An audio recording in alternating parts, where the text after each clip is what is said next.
So I finally got my hands on the D7 Provinciën. I don't think I'm pronouncing that right. I'm sorry, but the D7P or Zeven. I don't know what I'm going to end up calling it. Probably 7.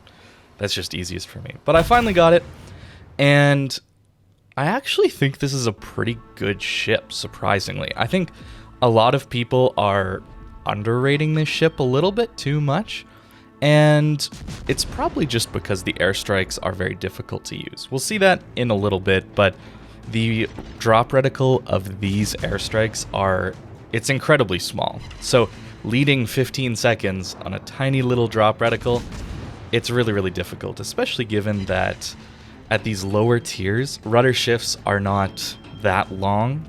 When you're facing tier 10s, it's pretty easy to predict a tier 10 battleship because they have like a 20-second rudder shift time. But at these lower tiers, rudder shifts pretty quick, so it's a little even harder to use yet. The airstrikes do pen 32 millimeters, which is kind of interesting. So you just nuke anything with 32 mil armor or less. It's kind of insane the damage you can get, assuming you can land them. This ship, of course, only has 8 guns, and the turret traverse is pretty long, and your reload, well, it's decent, you know, at that 6.5 second range.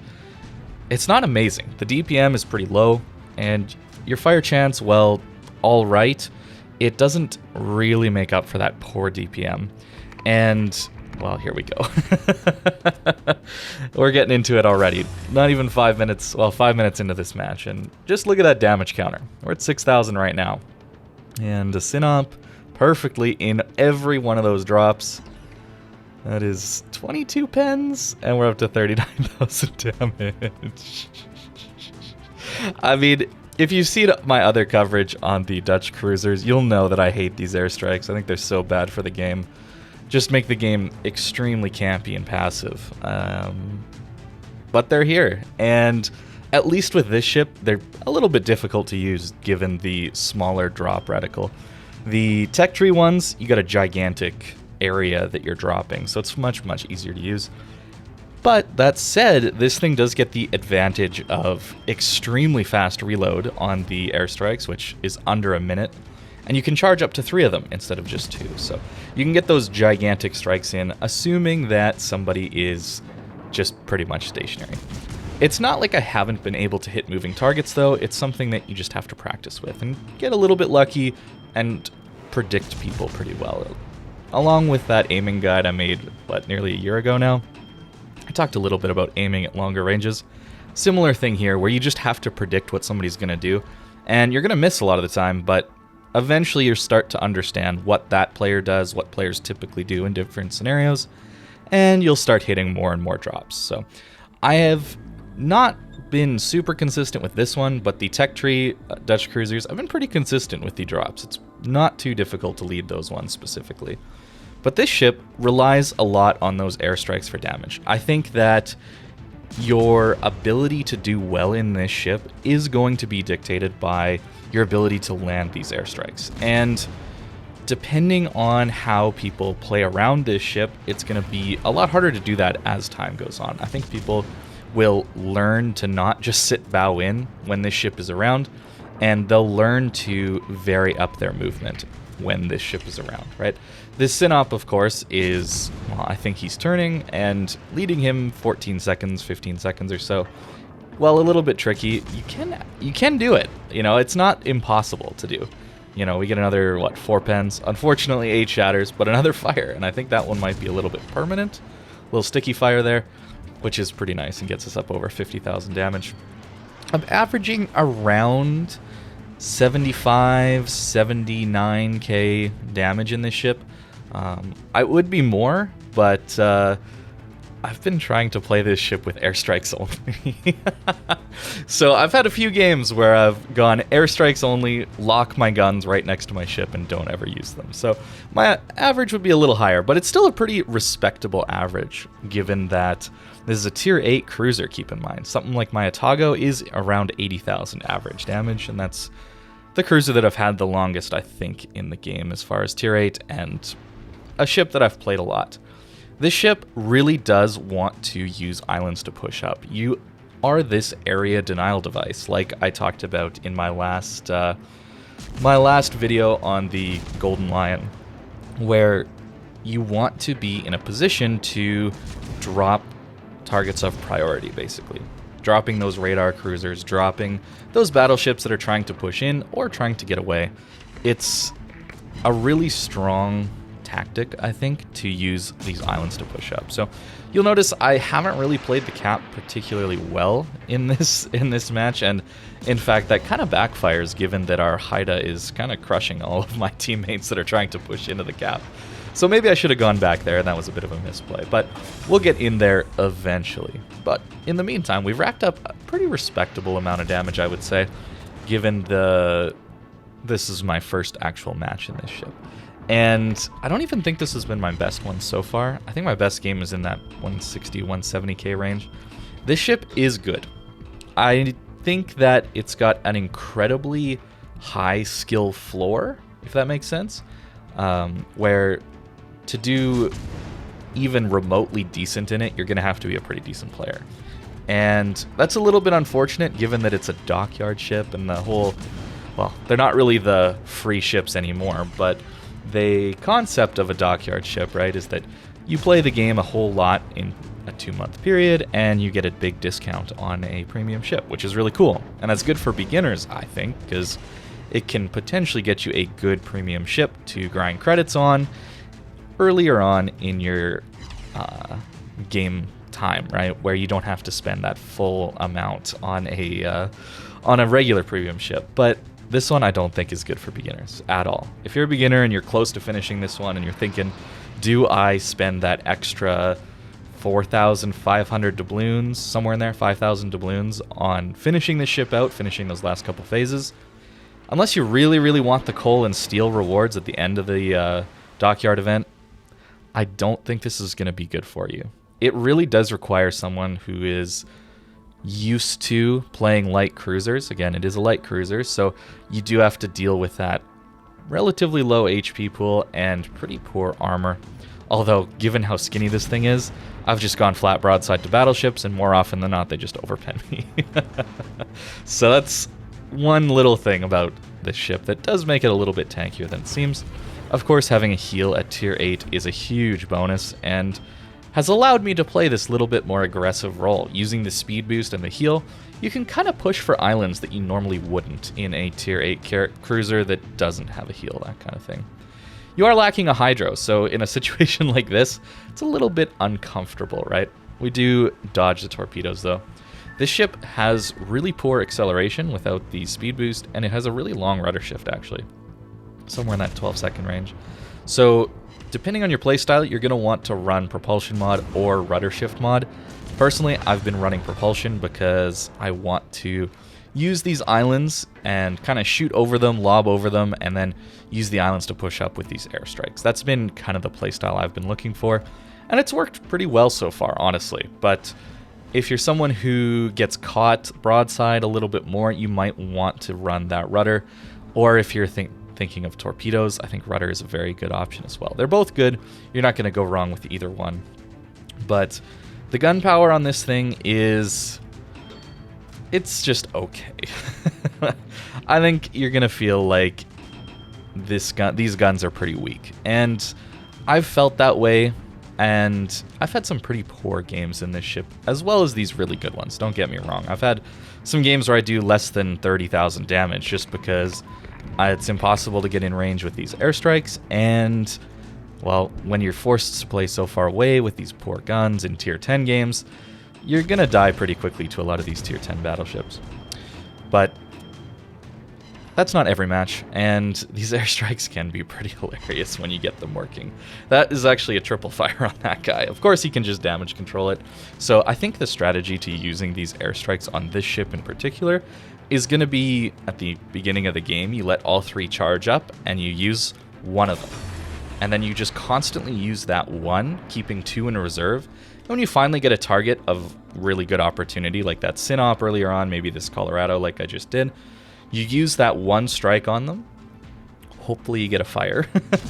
And if they damage control it, then you send the other 2 strikes. Then you get some sticky fires on them, and you get some pretty big damage out of it. I think that's going to be my strategy going forward. The last couple games I've been using that more. Instead of just sending everything at once and then constantly sending and sending and sending. I think having those 2 in reserve, keeping them for a really, really good opportunity, I think is a really good way to play this ship. And I think it's going to get the most out of these airstrikes. But you can see how difficult they are to aim. Even on a Colorado going that slowly, I actually managed to miss. Because I'm more used to the Tech Tree Dutch airstrike, where it's a really big box, so you don't really have to lead as precisely. And that makes it a little difficult. But the more you play the ship, the more you're going to get onto it. I'm already much better at leading these things than this game shows. I'm around, I think, 12 to 15 games into playing this ship already. I got it on Saturday, I believe. So I've been playing it quite a bit over the weekend here, and I think it is a interesting premium. But the thing I really need you to consider is, are you going to actually play this ship? Because if you're not going to play this ship, why would you spend the doubloons on it, right? Personally, I've played this game a long time, and there's a lot of free premiums, discount premiums that I've gotten over the years where I've spent some doubloons on some of these Dockyard ships, and I just never play them. Something like the Anchorage is a great example of a ship that I never play, and something that I probably wasted the doubloons on, honestly, given that I even forget that ship is in the Dockyard, or was from a Dockyard event, right? And I think this ship can become that for a lot of people. Light cruisers aren't the easiest to play. A light cruiser with poor guns that relies on an airstrike that's hard to use, it's not going to be that comfortable for people to play. I don't find this ship very comfortable to play in Tier 10 games. Tier 9, Tier 8, Tier 7, Tier 6 games, it's pretty comfy to play for me. But as soon as I'm in those Tier 10 games, I struggle a lot with this ship, I'll be honest. And I think that means that you probably might want to pass on this one if you're considering, if you're kind of on the fence. I think this might be a pass for you. I don't know. I don't know your playstyle. I don't know exactly. It's hard for me to tell you exactly what's right or not, but for me personally, if I wasn't going to make a video on this ship, I don't think I'm going to play this ship all that often once I'm done making a couple videos with it, right? We're going to have a good time, I think, later this week doing the airstrikes only. That's a fun little challenge to do, and I think it does work better with this ship than the Tech Tree ships. Given the faster reload on the airstrike, it gives more interesting games. It's fun for Twitch chat to bet channel points, that kind of thing on it. It's a good time, but unless you're really looking to do that, or you run a 3-man div and see how that works, I don't know. There's fun things you can do with it, but just for an average game, trying to have a good match, it's not the easiest ship in the world to play. We just miss out on a double strike here, I think, just because of the slow turret traverse. So I actually don't take the turret traverse upgrade in the commander skill tree, and that's mainly down to the 360 turrets. It does help this ship feel a little more comfortable to play, but it's still not the easiest. Just quickly here at the end, even though it's been a pretty solid game, I've played it pretty well, I think. I make a big mistake here. I should have turned right into this island. Here I'm opening myself up to 2 ships shooting at me instead of just 1, right? This Harlem and the Hipper can both shoot at me here, where if I had turned right, then just the Harlem would have shot me. So taking those 1v1s is a much better idea in any ship you're playing. So a little misplay here, but I think we actually still survive somehow. We'll see how it plays out. I actually might die because Hipper AP, if it arms, does a lot of damage. So we do need to kill him. But you can see the 360 turrets are pretty useful. They're pretty handy, but the turret traverse is slow. So you do need to think about turret management a little bit. Airstrikes, of course, as you're striking someone pushing into you, is pretty difficult, but especially because it's so small, right? The Tech Tree Dutch cruisers are much easier at doing this kind of thing because it's so much bigger, right?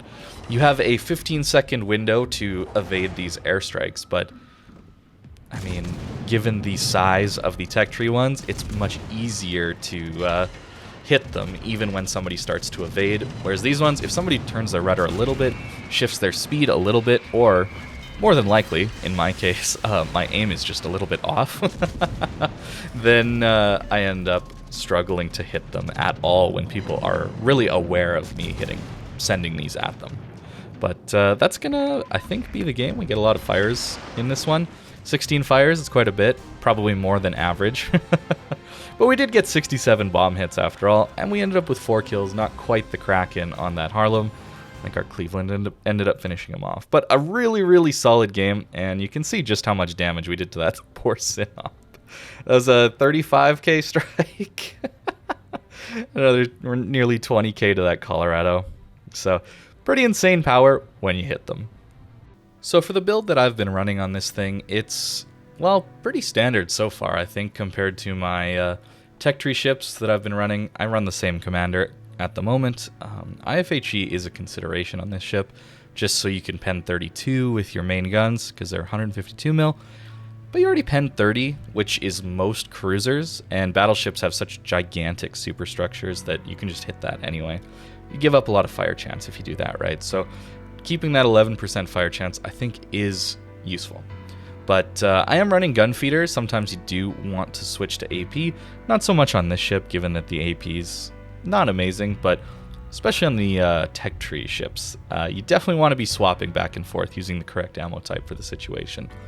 I'm using focus fire training, partially because this gives me better AA, helping this AA, which is actually pretty massive. You can see the range is 6.9 kilometers. Des Moines fans in tears at the moment. Oh man, this video is not about carriers, but man, the balancing decisions, it's incredible. But I go for Superintendent to get that extra healing, and, you know, extra speed boost can help. It's only an 8% speed boost. And then Concealment, rush that straight away with your 10 points. You can see I'm with 10.7 kilometer Concealment. That's because I'm actually running heavy HE and SAP. This is for the tech tree as well as this ship. Getting that extra HE alpha is pretty nice to have, honestly, given that these ships have such good concealment already. 10.7 is quite comfortable to use with this thing, so don't really have to worry about that there. And then, of course, Adrenaline Rush. So these two combined can drastically reduce the reload time on your Airstrike, which, as you can see, is 59 seconds with this build currently, and it'll just drop as you take hits, right? And given your heal, you can afford to take a few hits at the beginning and maybe farm a little bit of that Adrenaline Rush going into things. Now, the upgrades I'm running, Concealment, pretty standard. Again, I'm choosing the propulsion mod, but steering gears is also really good. I've used both already, and they're both really useful depending on your playstyle. Aiming systems mod 1, I think, is better than main battery mod 2, just given that the dispersion on the 8 guns you only have is a little rough, so you want to hit more. But I can see main battery mod 2 helping a lot with the turret traverse issues, so really up to you again. I think engine room protection's a little better here, given you're a light cruiser, and main armaments mod 1, keeping that stuff alive, is really, really nice. So that is the ship, and let me know in the comments if you think it's worth it, because I have such a hard time deciding or recommending this ship. I think it's pretty strong if you're pretty good at the game. Unfortunately, it's going to be really bad if you're a newer player learning things. It's going to be really difficult. It's a very niche, specific ship that requires a very specific skill set. So that's my thoughts on this ship so far. Hope you enjoyed the video, and look forward to that Airstrike only one in a couple days. I think it'll be an interesting one. So thanks for watching, and I'll see you guys later.